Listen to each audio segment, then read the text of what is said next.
Our solar system is a wondrous place with a single star, our sun, and everything that orbits around it: planets, moons, asteroids, and comets. What do we know about this beautiful solar system we call home? It's part of an even larger cosmos with billions of other solar systems. Hi, I'm Jim Green, Director of Planetary Science at NASA, and this is Gravity Assist. With me is Andy Weir, author of the bestseller The Martian and now Artemis, a thriller set on the moon, and we're talking about the fascinating intersection of science fiction and science. Yeah, thanks for having me. You know, I usually ask this question at the end of an interview, but it seems more appropriate to begin with, and that is really how science inspired you to get into writing science fiction. What was your Gravity Assist, Andy? Well, probably my father. He's a scientist himself. He's a linear accelerator physicist. He's retired now, but he spent his whole career, shooting electrons down a tube, and so he's always been a science dork and a science fiction fan. And he had an inexhaustible supply of sci-fi books in the house for me to read. So I guess you could say I was indoctrinated from birth. I see. So you had an opportunity to read the library. So what were some of your favorite authors? Well, my holy trinity, so to speak, are Heinlein, Asimov, and Clarke. So because I'm 45 years old, but I grew up reading my father's science fiction collection. So I grew up reading, juveniles from the 50s and 60s and early 70s. But that still holds up really well? Some of them do. Yeah, some parts of them don't. Parts of them didn't age well, but other parts of them still hold up really well, especially when they decided to stick with real physics. What really surprised you about Mars when you're doing the research for your first book? Well, I mean, I had a lot of fun doing the research, and that's always the part of writing that I enjoy the most. I guess I already knew a lot about it to start with because I've spent my life being a space dork. I feel like I'm in a building where where that's very much accepted here at NASA's headquarters in DC. But I've always been into it. So I started with more than a layman's knowledge of this stuff. But a few things I discovered while researching Mars that I didn't know before was I didn't realize how fast Phobos's orbit really was, how ludicrously close to the planet it is. It's within the whatever Mars's geosync is called. Well within it, actually. Well within it. And in fact, it's nearing the Roche limit. It's probably going to be a ring in a few 100,000 years. But so that means that even though Phobos and Deimos both go the same direction around Mars, if you're on the surface of Mars, they appear to be going opposite directions because Phobos is going around Mars faster than Mars can rotate. That's one thing I found really interesting. I was also fascinated by, Olympus Mons, on Mars is the tallest mountain in the solar system, but it also has an incredibly wide base, almost the size of the state of Texas. And so the grade is so gradual that the curvature of the planet actually has more of an effect on the horizon than the grade. So you could be standing on the slopes, for lack of a better word, of Olympus Mons, and you would think you're in a flat plane. Yeah, it's really spectacular, and this is one of the features that a lot of our scientists point to that says Mars doesn't have plate tectonics, and right. So as magma just pokes through the surface, it just sits there and accumulates. Mm-hmm. I'm going to interrupt you there because I have a very exciting. For me, news to share in that, so recently, I guess within the past year, they were able to prove that Mars had an active volcano that lasted over 2 billion years, maybe. Mm-hmm. How long was it that they could? On that order? Yes. On that order. Okay. And the way they were able to prove that is by examining a specific sugartite, a meteorite that had fallen to Earth but originated on Mars. And they were able to analyze that and prove that it came from basically the same lava source that these other sugatites came from, and that proved, oh, wow, that same lava source has been active for like 2 billion years. Well, that sugatite that they did the proof with is I have a sugatite at home, a Mars rock at home. That was a little gift from me to me with my Martian money. I have it at home, and it is that same one. It's the same. Really? Mine is a different piece from the same fall, but it's the same meteorite. Wow. And so it was funny when I was reading that news, because of course I read space news. I was like, and it's from this NWA 7635. I don't know if that's the correct number, but And I was like, wait, that sounds familiar. And I go into my living room and look at the little plaque I have, because of course I have it on a little display case and stuff like that. And I'm like, that's my meteorite. All right. Sugartite. Well, hang on to it, Well, no, I'm not going to be giving it away. It costs a lot. Yes, true. May have other secrets to behold. But this is really important. Why we need to do that next Mars mission, the sample return mission. Oh, absolutely. We're going to core rock and we're going to bring that back, and that's going to tell us how fast the climate on Mars changed. That sounds fantastic. When are you going to launch that? And Mars 2020 is it called? And that'll collect the sample. I'm still catching up on some of the details. That'll collect the samples and leave them behind for a future return mission. Right. Yeah. So what it's going to do once we land it in a geologically diverse area, probably where their water was modified, the minerals, where the ancient shoreline on Mars has been, we'll start coring rock. It cores about 3-inch long, chalk-like. Cylindrical core samples. Volume core samples. Yeah, thank you. And then we put them in a sleeve, a metal sleeve, and then after we do several of those, we lay them in a pile, and then we move on. Right. And then later on, we're going to come pick them up, take them back to a Mars ascent vehicle. You're going to, yeah, that sounds great. And then we'll bring it all back because we really want to interrogate those in the laboratory. That's where the gold is, to bring back those samples and really study them. It's, I mean, you guys are sending entire laboratories to Mars to look at the samples, but boy, they're nothing compared to what we can do on Earth with our facilities here. Yeah, that's the whole point. Now, right now we call it Mars 2020. But, next year we're thinking about having some sort of contest where we'll have kids from across the country name it. Sure, that's how you named Curiosity. And Spirit and Opportunity and Sojourner. Okay. So that's an important next step that we'll do, and that's really all about... they're just going to call it like Marsy McMars face. I mean, that's going to be like the top voted one. That's the thing now. Well, we hope not, but that's... I'm sure we'll get that as an entry, and it'll be from Andy Weir at least. Oh no, I'll be much nicer than that. Okay, all right. The concepts that came out in your book, The Martian, that I really enjoyed is that concept of what happens when humans first get to Mars.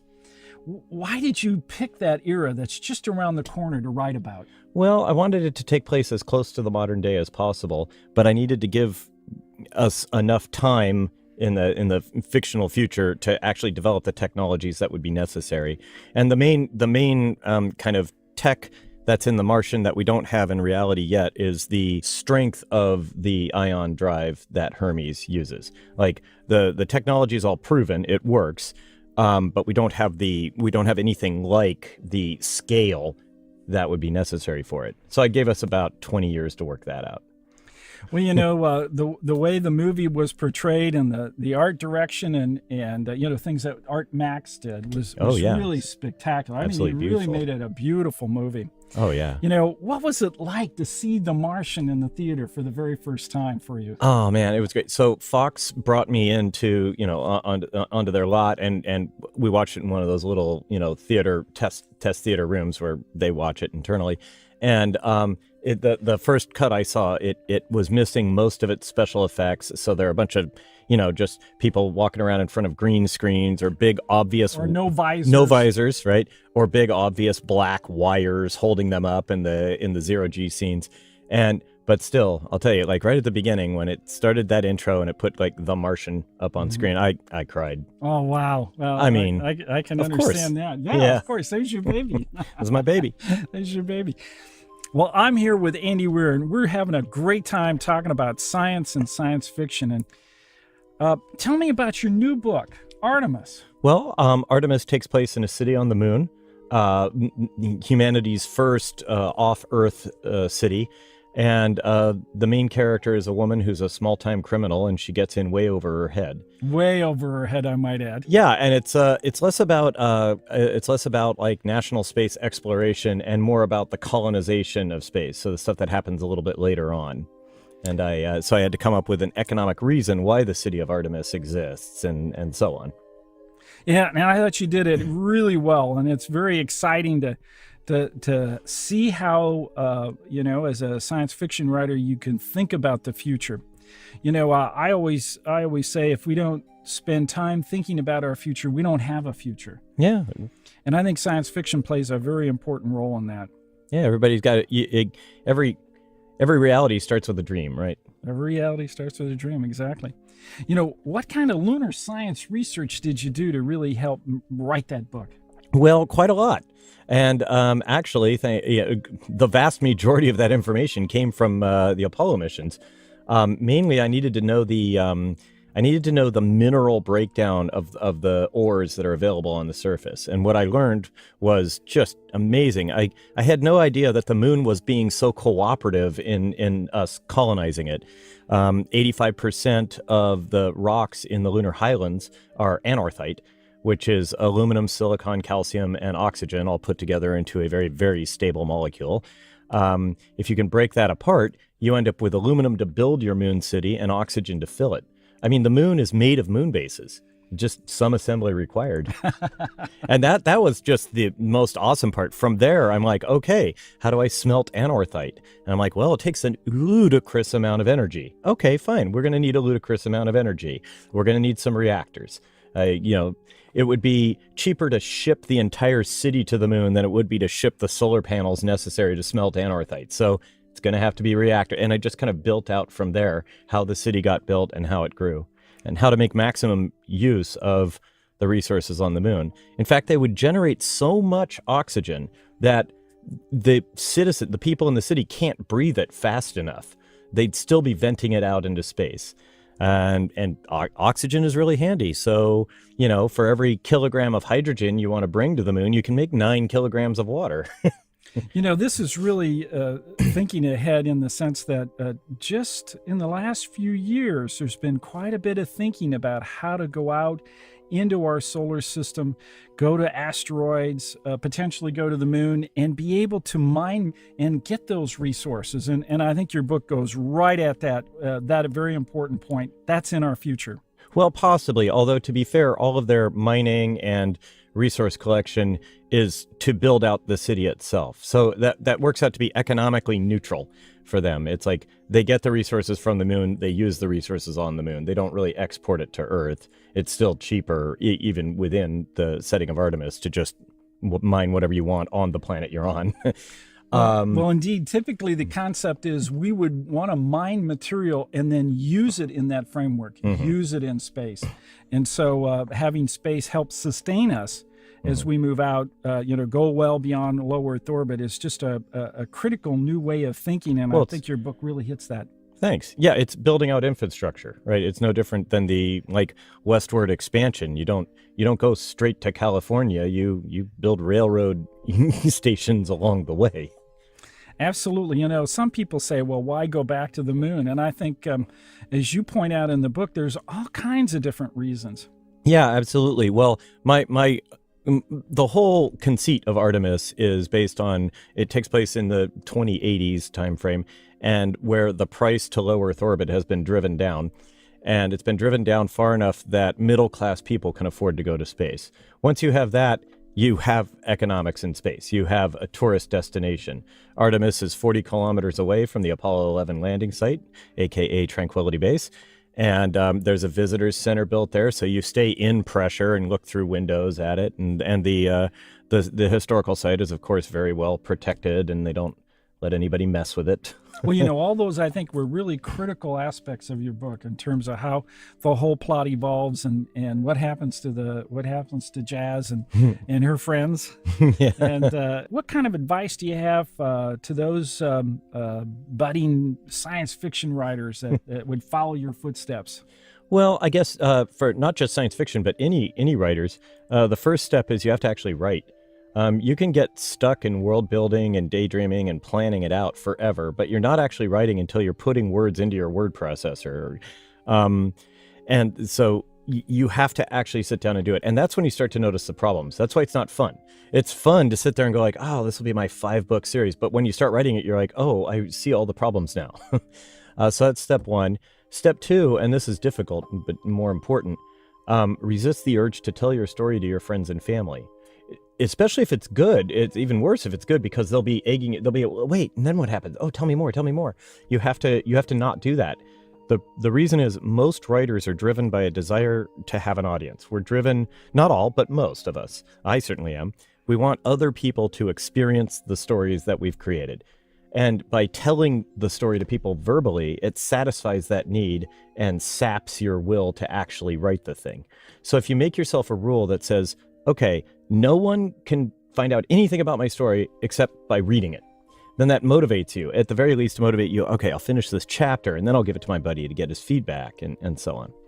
Well, that must be the case because I think, we had chit-chatted in a couple events, about The Martian and at various stages along the way. I had asked you about your next book, and you were, you were pretty darn cagey. I couldn't get any information out of you on that. Yeah, I have to, I'm following my own advice there. I have to. So I assume you're working on another project or another idea? I am. My next project, this is my plan, is that my next project would be a follow-up book to Artemis that also takes place in Artemis. But Jazz is not the main character. It's a different person, and it's a different story. I would love to write a bunch of stories that all take place in Artemis as it goes forward, as it moves forward through its own history. And I just love that, like with Terry Pratchett's Discworld and other authors that have a consistent setting. The setting seems incredibly solid and tangible after you're a few books in. Mm-hmm. Well, now there's quite a bit of thinking about how the moon, or at least being near the moon in a what's called a gateway, could help us move then to Mars. And I think what we'll see over the next several years is a lot more thinking about going back to the moon and doing a variety of science. Well, I think the moon would be fantastic for a stepping stone on the way to Mars, because if Artemis really existed, a manned Mars mission would be monumentally easier, because you have this entire infrastructure, including fuel generation and metalworking and everything like that, in a gravity well that's considerably lower than Earth's. It would be real nice. It would be. I understand completely. I don't know if I can wait to 2070 though. But yeah, I don't think we're going to get to enjoy the benefits of that. I'm not going to live to be 112, which is how old I'd be when Artemis takes place. I might. I guess there's a chance. Slim. Are there any plans to go back to Mars? Well, I don't know. I mean, not as a sequel to The Martian. I may have things take place on Mars in the future, but The Martian is sort of a one and done story. It's I have never been able to come up with an idea for a sequel to it that wasn't stupid. It's like, if Mark Watney gets in trouble again, well, NASA starts to look really incompetent, right? And if somebody else is in trouble and Mark is helping, then Mark isn't really the main character anymore. And it was really, people liked Mark. And so I just don't see any way to make a sequel on that. Okay, so let me... But Mars itself is a setting where lots of fun stuff could happen. Okay, so here's Jim Green being a science fiction writer, or at least a science fiction thinker. One of the things I really liked about The Martian in the opening of it is that, the scientists were out, they were deploying instruments, the astronauts were doing a variety of things, and Mark was picking up samples. And he would say, okay, the samples here are coarse, and there's a little dirt in there. He's throwing in the little box. And I would have loved, as he goes back and gets his helmet for the last time, to leave the station, Ares 3, that he picks up that vial and takes it with him. Well, actually, in the book, he still remained an astronaut and a scientist through the whole ordeal during his long trip from Acidelia to Schiaparelli. He deliberately would still take samples of the area, label them, tag them, put them in a box, and leave them out on the surface for possible future sample returns. And I did have an idea of something like, ooh, we found something interesting. Now we have to go back to where Mark was at this one point. But still, it's hard to make a story out of that. These are things that it's really difficult because some of these things that you can imagine would be unbelievably exciting if they happen in real life, but are not that interesting if you write it as a story. Like if we just found a sample of oh my God, there's actually a little microbe that we found that lives on Mars. That would be the most amazing scientific discovery of our lives. But in a movie, that's okay, well, so what? Are they going to invade? So I really have to temper my own, like, what would excite me compared to what would excite a mainstream audience of readers. Your career, you kind of really fell, and I mean really hard, into the ability to write science fiction. What's changed in your life since then? Well, I was writing The Martian just as sort of a labor of love. I was posting it to my website at the time, and I spent 25 years as a computer programmer, a software engineer, and I really liked that too, by the way. I enjoyed that job. And now, like, every aspect of my life is different. I'm a pretty social guy, and I used to really like going into work in the morning, and there are all my coworkers, and hey, how you doing? Let's can I buy you some coffee? Yeah, whatever. And just that social interaction in the morning. Now, what I do is I go down to my home office, and I'm by myself, and I write. And I kind of miss that. Well, what happened to the cat? Oh, I've got cats. Yeah, I've got cats. The cats keep me. I live with my girlfriend also. It's not like it's this, sad, super lonely existence, but I do miss having a large group of people that I work with as part of a team, and I miss that. But other things that are awesome is still probably the best week of my life was about 2 years ago when NASA brought me out to Johnson Space Center, and I got a week of VIP tours of everything, and I'd still just so awesome. The access that I have gotten to various people and places as a result of The Martian. You imagine this Venn diagram that's surrounded by like awesome scientists, awesome writers, movie stars, and then I'm like right there in the middle. I get to play with all of them. Yeah, that's pretty neat. You're writing at a level where all the kids in this generation just eat that up. What kind of letters from kids do you get? Well, it's really cool. I had no idea when I wrote The Martian that it would be such a useful educational tool, but it turns out that it is, of course, because it's basically a long series of algebra questions, and with the answers later on. And I've learned that a lot of teachers are using it in the classroom. That's why we made a classroom edition with all the swearing toned down, and so that's fantastic. But I would say that one of my if I had to just pick, I do get a lot of information about that from people and parents. I got an email just this morning from a woman whose son is like severely autistic and doesn't really engage well with things, but loved The Martian and just like would read the book. And that was a method by which she could interact with him. But I think my favorite, though, was right around the time the film was out in theaters. A woman sent me a picture of like, hey, this is my little girl's Halloween costume. And the little girl, she was like, I don't know, 7, something like that, had dressed up as Commander Lewis from the book for that. So she had her little astronaut outfit on. It said, Lewis, and Melissa Lewis on it. And she had a cardboard box that was labeled Hermes and stuff like that. And I just thought it was awesome that, this little girl, because of my book, decided to be an astronaut for Halloween instead of a princess, Well, let me tell you, in my experience, it's gravity assists that propel our kids forward. And it's really quite a privilege to be involved in being that person that provides that gravity assist. And it's clear that you have. Yeah, it was unintentional, but I'm happy about the result. Yeah, I congratulate you for that too, Andy. That's very important. Oh, thank you. Well, Andy, it's just been an absolute privilege to sit and chit-chat with you and get caught up. We haven't talked in a little while. Yeah, it's been great being here. Thanks for having me again. Join us next time as we continue our virtual tour of the solar system. This is Jim Green. I'm Andy Weir, and that's your Gravity Assist.